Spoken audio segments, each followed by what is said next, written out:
Hello everyone, here's another video for you. This is one with a very unusual title called Why I Send Postcards Home to Myself. After many years of traveling the world and sending postcards to my family and friends, I decided it would be fun to have those same postcards for myself. So whether I'm on a trip alone or with my husband, I always send postcards home. So here's a sampling of them. We're going to start off in New York City. This was a trip that I took with my daughter and my granddaughter. We were celebrating her graduation from 8th grade. One of the most interesting stops of all was at the World Trade Center.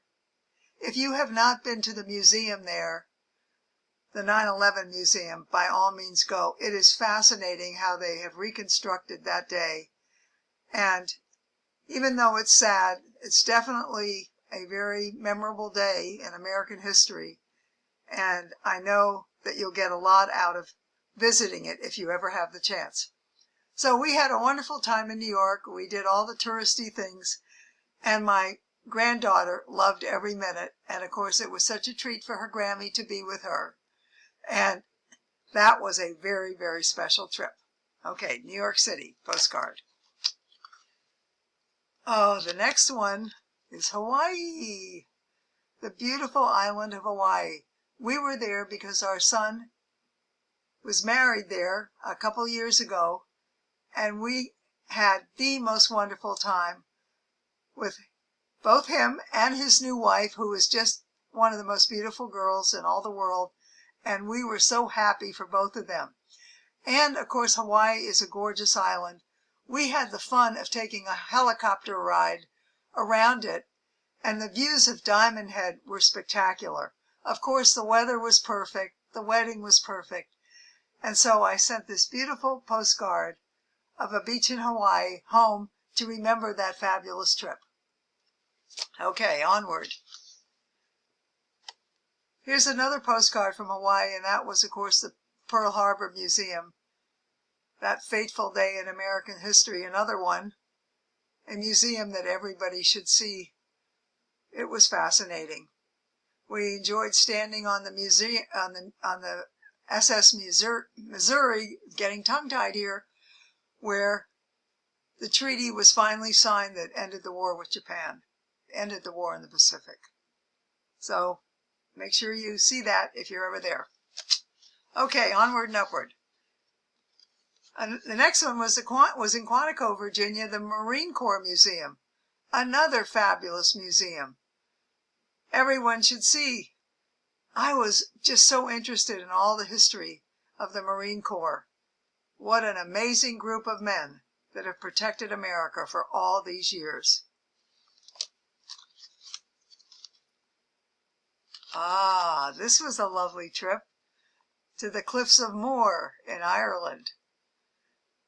Many years ago, my daughter went to Ireland on her honeymoon, and I had given her a bouquet before they took off on their international flight.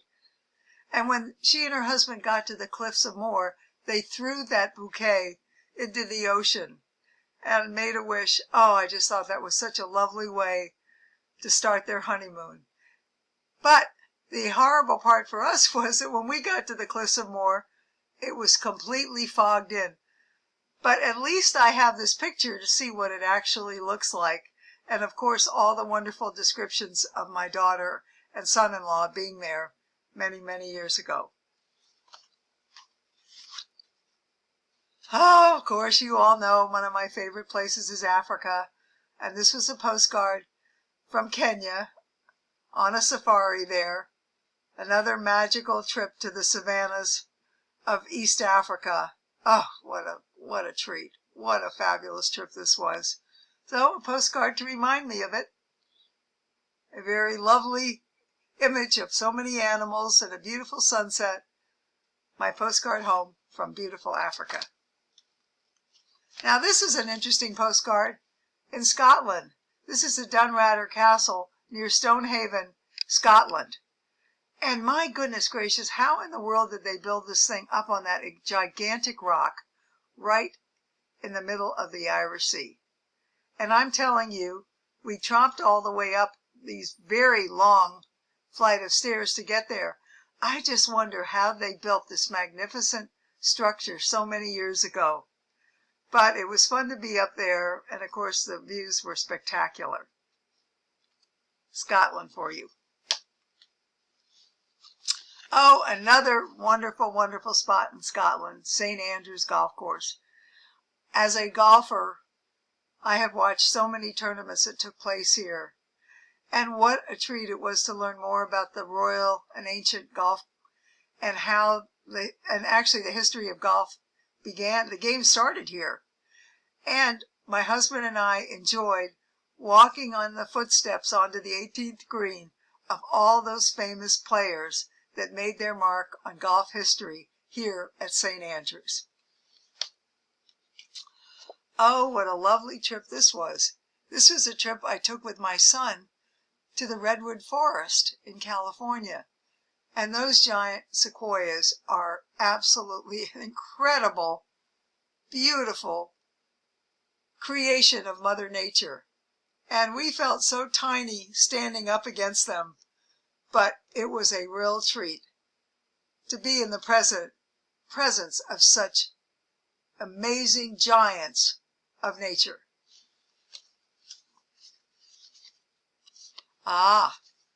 This was an amazing experience. This is the Muhanga Club, and I don't know if I'm pronouncing it Muhanga. I'm not sure I'm pronouncing it right. But my friend from Abercrombie and Kent had us stay here for a couple of nights before our safari began. And it was a real treat. This is a very historic club.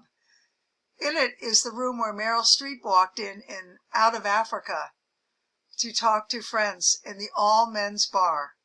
I got to peek into that bar, but to this day, it's still not open to women. But what a beautiful club this was, and what a treat it was to be there. And of course, it was a wonderful time on this safari in Africa. East Africa is amazing. Okay, last but not least is another postcard from Kenya. And this one is interesting because this is a Warthog that is made out of flip-flops. This company in Nairobi gathers all the discarded rubber flip-flops that wash up on the beaches of Kenya, and they mold them into the most beautiful pieces of artwork. This was a postcard I bought there to send home of this crazy-looking warthog, one of the most ugly, but one of my favorite animals in Africa. Okay, so that's just a few of the postcards home from all over the world. So if you ever decide to take a trip, maybe you too should consider sending a postcard home to yourself. Until next time, remember, the only trip you'll regret is the one you don't take.